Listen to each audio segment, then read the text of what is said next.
सफेद झूठ बोलने वाली बहू।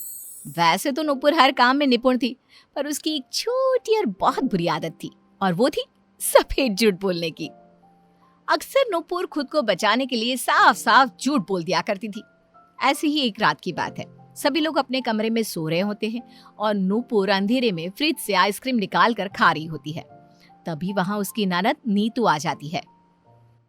भाभी, ये आप ही हो ना जो आइसक्रीम चुरा कर खा रही है? हे भगवान, मैं तो पकड़ी गई, अब क्या करूं? इस तरह से नूपुर सोचने लगती है। तभी उसके दिमाग में एक आइडिया आता है और वो खुद से कहती है, अंधेरा हो रहा है, नीतू अभी भी कंफ्यूज है। एक काम करती हूँ, अपने कमरे में जाकर सो जाती हूँ। कल पकड़ी जाऊंगी तो सबसे झूठ बोल दूंगी। आई नो भाभी, ये आप ही हो। आज मैंने आपको रंगे हाथ पकड़ लिया है। अब मैं कल सबको बताऊंगी कि आप ही वो चोर हो जो रोजाना फ्रिज से आइसक्रीम चुरा कर खाती हो। घर में अंधेरा होता है, जिस वजह से नीतू अपनी भाभी को सही से नहीं देख पाती और इसी का फायदा उठाकर नूपुर जल्दी से अपने कमरे में जाकर सो जाती है।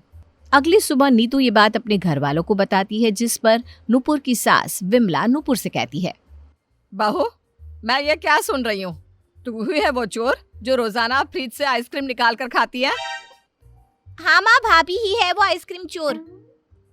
अरे बहू, तू इतनी बड़ी हो गई पर हरकतें अब भी तेरी बच्चों वाली है। माँ जी, नीतू दीदी झूठ बोल रही हैं। कल रात को तो मेरे सर में बहुत दर्द हो रहा था, मैं दवाई खाकर सो रही थी। भाभी, आप तो बिल्कुल सफेद झूठ बोल रही हैं।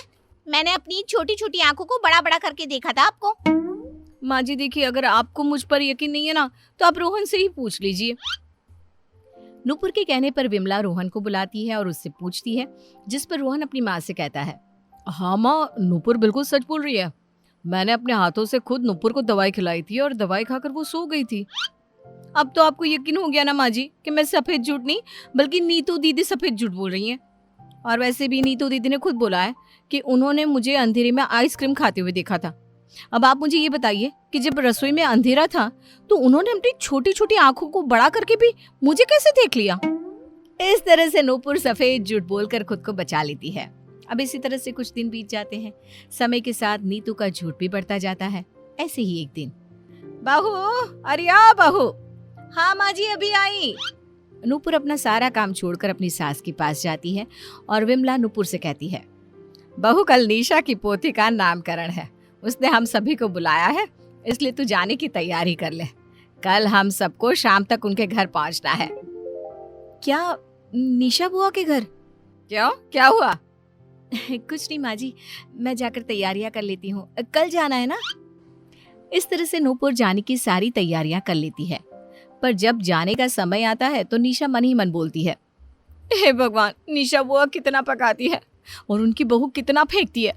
अब कैसे खुद को बचाऊं? एक काम करती हूँ, झूठ बोल देती हूँ कि मेरी तबीयत ठीक नहीं है, मैं नहीं आ पाऊंगी। अब जब सब जाने की तैयारी करने लगते हैं तभी नूपुर जोर से चिल्लाती है। नूपुर की आवाज सुनकर सब नूपुर के पास पहुंचते हैं और विमला कहती है, क्या हुआ बहू, तू अपना पैर पकड़कर जमीन पर क्यों बैठी है? अब मैं आपको क्या बताऊं माँ जी, खड़े खड़े मुझे चक्कर आ गया और मैं बेड से नीचे गिर गई। भाभी, आप क्यों सफेद झूठ बोल रही हो? खड़े खड़े आपको चक्कर आ गया और आप बेड से नीचे गिर गई। अरे भला, आप बेड से नीचे कैसे गिर सकती हैं? वो दरअसल मैं बेड पर खड़ी होकर अपनी फैमिली फोटो साफ कर रही थी, तभी मुझे चक्कर आ गया। लगता है मेरा पैर भी टूट गया, मुझसे तो खड़ा भी नहीं हुआ जा रहा। माँ जी, आप सब चले जाइए, मैं नहीं जा पाऊंगी। माँ, लगता है नूपुर के पैर में मोच आ गई है। आप एक काम कीजिए, आप नीतू के साथ जाइए, मैं घर में रहकर नूपुर का ख्याल रखूंगा। इस तरह से नूपुर एक बार फिर से सफेद झूठ बोलती है, पर कहते हैं ना, झूठ के पैर नहीं होते। नूपुर झूठ बोलकर घर में रुक तो जाती है, पर कुछ ही देर में रोहन को नूपुर की झूठ का पता चल जाता है। जब नूपुर खाना बनाने के लिए किचन में जाने लगती है, नूपुर, तुम्हारे पैरों में तो मोच आ रखी थी ना? हे भगवान, मैं तो पकड़ी गई, अब क्या करूं? नूपुर सोच ही रही होती है कि वो खुद को कैसे बचाए कि तभी रोहन उससे कहता है, नूपुर, तुमने हम सबसे झूठ बोला, सफेद झूठ। अब नूपुर की सच्चाई रोहन के सामने आ चुकी थी। नूपुर खुद को बचाने के लिए एक और सफेद झूठ बोलती है, रोहन जी, आपने सही बोला कि मैं अपने पैरों पर खड़ी हूँ, पर सच कहूँ ये चमत्कार हो गया है। दवाई की असर कितनी जल्दी हो गई मुझ पर। आप भी देख रहे हैं ना। मुझे तो सच में यकीन नहीं हो रहा कि ये कैसे हो गया। दवाई? पर तुमने दवाई कब ली? अरे जब आप वॉशरूम में गए थे तब मैंने दवाई ली थी। ये सब छोड़िए, अब आपको भूख लगी है ना, मैं आपके लिए खाना लेकर आती हूँ। इस तरह से नूपुर एक बार फिर सफेद झूठ बोलकर खुद को बचा लेती है। पर झूठ की उम्र ज्यादा लंबी नहीं होती जनाब। इसी तरह से कुछ दिन बीत जाते हैं और एक बार फिर नूपुर सबके सामने सफेद झूठ बोलती है। पर इस बार नीतू ठान लेती है कि वो अपनी भाभी को सबक सिखा कर रहेगी। अब नीतू अपनी माँ के साथ मिलकर एक छोटा सा प्लान बनाती है और विमला तबीयत खराब होने का नाटक करती है। बहू, मुझे ना तबीयत कुछ ठीक नहीं लग रही। ऐसा लगता है जैसे मुझे बुखार है। क्या तुम मुझे बुखार की कोई दवाई दे सकती है? हाँ माँ जी, आप आराम कीजिए, मैं अभी आपके लिए दवाई और ठंडी पट्टी लेकर आती हूँ। नूपुर जल्दी से ठंडी पट्टी और बुखार की दवाई लेकर आती है, पर विमला ठंडी पट्टी करने से मना कर देती है और नूपुर अपनी सास को दवाई देकर घर के कामों में बिजी हो जाती है। जब विमला रोहन को ऑफिस जाता हुआ देखती है तो जल्दी से दूसरी दवाई लेकर रोहन के पास जाती है और कहती है, बेटा मेरी तबीयत कुछ ठीक नहीं लग रही। बहू से दवाई मांगी तो उसने मुझे ये दवाई दी, पर बेचारी मुझे बताना ही भूल गई कि इसे खाते कैसे हैं और कितनी खानी होती है। रोहन दवाई देखकर गुस्से में लाल हो जाता है और नूपुर को बुलाता है।